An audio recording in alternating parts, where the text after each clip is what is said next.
Bridge course 2021 standard 10th Hindi भाषा में आप सभी का स्वागत। डे 31 में आप सभी का स्वागत। तो चलिए सबसे पहले देखने वाले हैं आज हम जो क्षेत्र है उस क्षेत्र पर रिवीजन लेक्चर लेने वाले हैं हम। श्रवण, पठन और लेखन। अपेक्षित कौशल छात्र मानवीय गुण तथा मानवीय दृष्टिकोण विकसित करने हेतु प्रयास करने वाले हैं। उसमें जो संकल्पना दी गई है वह है पद्य। चलिए हम सबसे पहले पद्य की जो पद्यांश है उसे पढ़ेंगे और पढ़कर पद्यांश का उद्देश्य गहराई से समझने हेतु प्रेरित होंगे। तो चलिए, अंधेरे के इलाके में किरण मांगा नहीं करते, जहां हो कंटकों का वन सुमन मांगा नहीं करते। जिसे अधिकार आदर का झुका लेता स्वयं मस्तक, नमन स्वयं में व मिलते हैं, नमन मांगा नहीं करते। तो विद्यार्थी मित्रों, यह हिंदी की जो कविता है उड़ान, उस उड़ान की यह कुछ पंक्तियां हैं।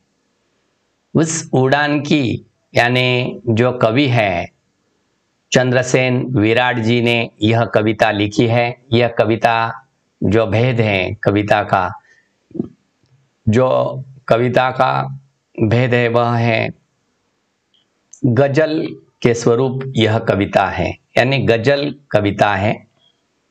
प्रस्तुत रचना में विराट जी ने कहा है कि मानवीय स्वाभिमान, विनम्रता है और हौसले, बुलंदी, दूरदृष्टि जैसे मानवीय गुणों का महत्वपूर्ण स्थान दिया है।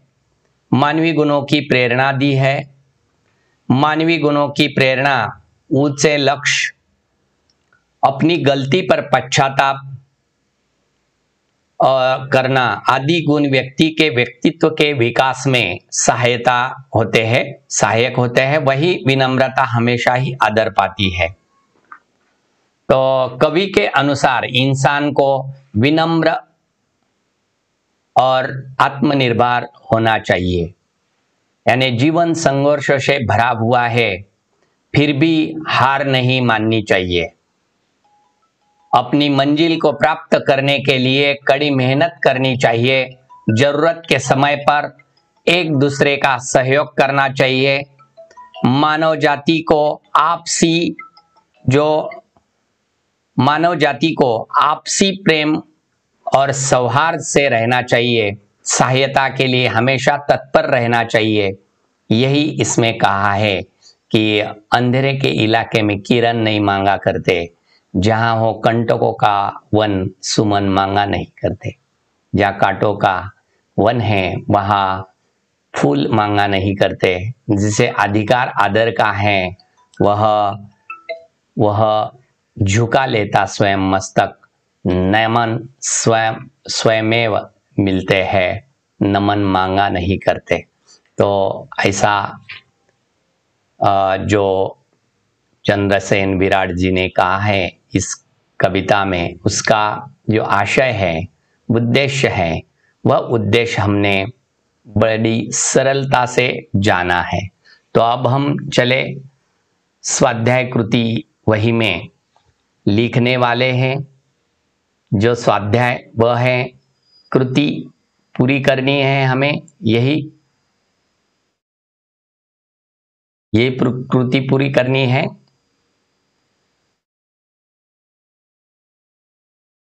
पहली कृति है, निम्नलिखित काव्य पंक्तियां पूर्ण कीजिए।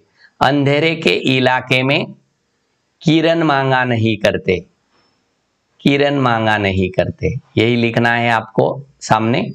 नमन स्वयमेव मिलते हैं, नमन स्वयमेव मिलते हैं, नमन मांगा नहीं करते, नमन मांगा नहीं करते। नमन मांगने से मिलता नहीं, वह खुद करना पड़ता है।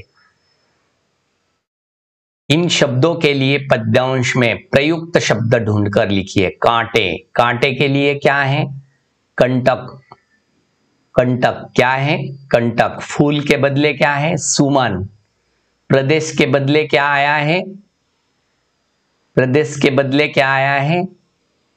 देखिए, जिसे अधिकार आदर का झुका लेता स्वयं मस्तक, नमन स्वयमेव मिलते हैं, नमन मांगा नहीं करते। यानी इलाका क्या आया है? इलाका प्रदेश के लिए। और सिर के लिए, सिर के लिए जिसे अधिक झुका लेता है स्वयं मस्तक, सिर के लिए मस्तक शब्द आया है, वह ढूंढकर हमें यहाँ पर लिखना है। यह कृति होने के बाद और एक काव्य पंक्ति या कुछ हम सुनने वाले हैं। जो दूसरी काव्य पंक्तियां हैं इस डे 31 में, वह है कविता जिसका नाम है मैं नहीं चाहता चिरसुख। यह कविता है, यह कविता के सुमित्रा नंदन पंत जो कवि हैं, उन्होंने यह कविता लिखी है कि सुख दुख। यह कविता के जो कवि है सुमित्रानंदन पंत, इन्होंने यह कविता लिखी है। और सुख दुख का महत्व अपने जीवन में क्या है, सभी चाहते हैं विद्यार्थी मित्रों कि हमें हमारे जीवन में सिर्फ सुख आना चाहिए, दुख नहीं होना चाहिए। कोई नहीं चाहता कि हमारे जीवन में दुख आए। लेकिन विद्यार्थी मित्रों, यह कविता पढ़ने के बाद, उसका सरल अर्थ जानने के बाद आपको एहसास होगा कि क्या एहसास होगा, यह जानने के लिए सबसे पहले हम इस कविता का सबसे पहले पठन करेंगे। मैं नहीं चाहता सिर चिर दुख चिर सुख, मैं नहीं चाहता चिर दुख। यह कहा है, मैं नहीं चाहता चिर दुख, मैं नहीं चाहता चिर सुख। सुख दुख की खेल मिचौनी, खोले जीवन अपना मुख। सुख दुख के मधुर मिलन से यह जीवन हो परिपूर्ण। फिर घन में ओझल हो राशि शशि, फिर शशि से ओझल हो घन। तो यहाँ पर सुमित्रानंदन पंत जी ने इस सुख दुख कविता में कहा है कि जीवन की असलियत को समझने का प्रयास किया है। करो सब अपने जीवन का जो असलियत है उसके बारे में सबसे पहले जानने का प्रयास करो। बाद में आपके समझ में आ जाएगा कि सुख और दुख एक सिक्के के दो पहलू है। सुख और दुख एक सिक्के के दो पहलू है। जीवन में दोनों का होना स्वाभाविक है।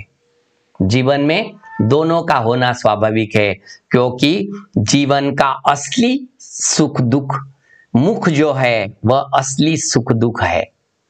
जीवन का असली जो मुख है वह जीवन का सुख और दुख है। यानी जब सुख आता है हमारे जीवन में, वह जाने के बाद दुख आता ही है, और दुख आने के बाद सुख आता ही है। यानी एक सिक्के के दो पहलू है, यह समझ में आना चाहिए। हमारे जीवन में जैसे सुख आता है वैसा दुख भी आ ही जाएगा। इसलिए हमें जानकारी होनी चाहिए कि हमारे जीवन में सिर्फ सुख नहीं हो सकता, सिर्फ सुख की गुंजाइश नहीं है, सुख के साथ साथ दुख भी आ जाएगा। तो हमें यह जानना चाहिए। उसके बारे में उन्होंने कहा है कि सुख के बारे में जानिए, और जो सुख के बारे में जानता है वही सबसे अच्छा सुख और दुख झेलने का प्रयास करता है, वही सबसे महत्वपूर्ण है। इसलिए उन्होंने यही कहा है कि सुख के बारे में सबसे पहले हमें जानना चाहिए। यह उड़ान कविता में कहा गया है उन्होंने कि सुख में, कि देखिए इस उड़ान कविता की पंक्तियां हैं। उस कविता में कवि ने कहा है कि कवि कहते हैं कि हमें कभी मायूस नहीं होना चाहिए, हर परिस्थिति में स्थिर चाहिए। स्थिर रही चाहिए, क्योंकि ईश्वर जो कहता है अच्छे के लिए करता है।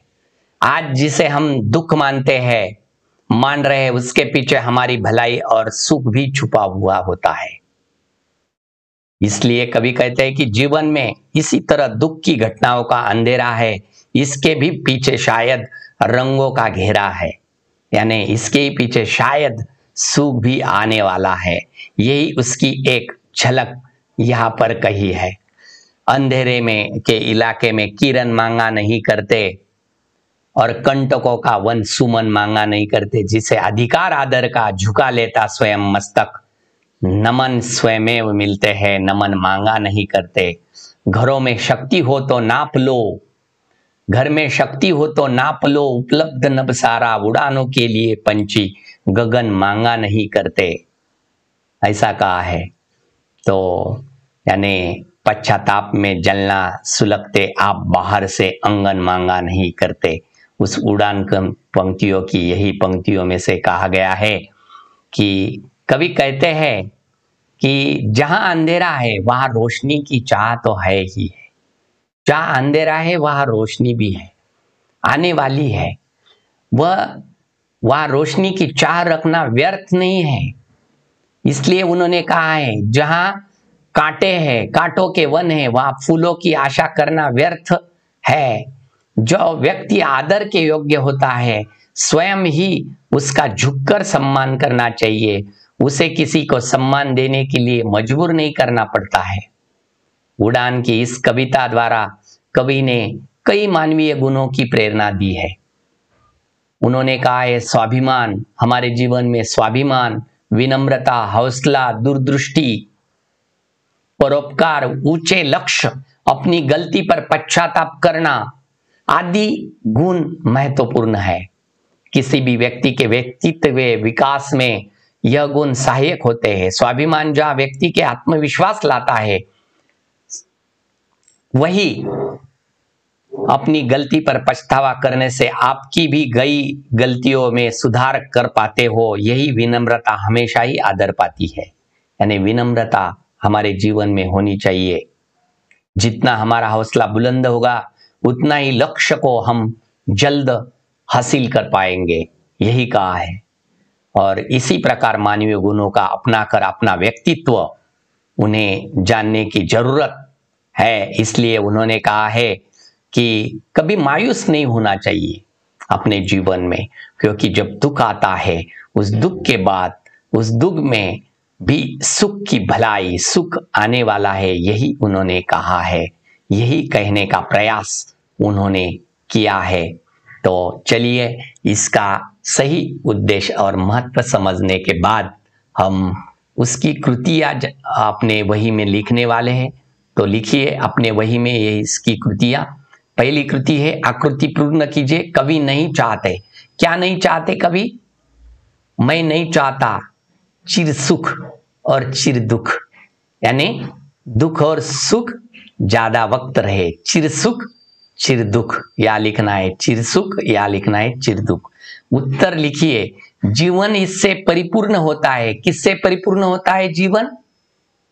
देखिए, सुख दुख के मधुर मिलन से, सुख दुख के मधुर मिलन से यह लिखना है आपको।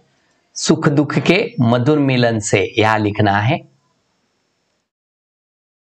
आशा, निराशा, सुख दुख, इन शब्दों की सहायता से कविता तैयार करना सीखिए। विद्यार्थी मित्रों, अगर आप कविता लिखते हैं या लिखना चाहते हैं तो इस शब्दों के आधार पर कविता लिखने का प्रयास कीजिए। इन चारों शब्दों के आधार पर कि जीवन में आशा, निराशा, सुख दुख, इन पर एक कविता तैयार कीजिए और सबसे सुनाइए। हिंदी मराठी भाषा के जो गजलकारों हैं, उन गजलकारों की गजल सुनिए और सुनाइए। यानी गजल क्या होती है, गजल के प्रकार भेद वह जानिए। तो आप सभी ने यह ऑनलाइन डे 31 अंत तक देखा। आप सभी को मेरी ओर से धन्यवाद।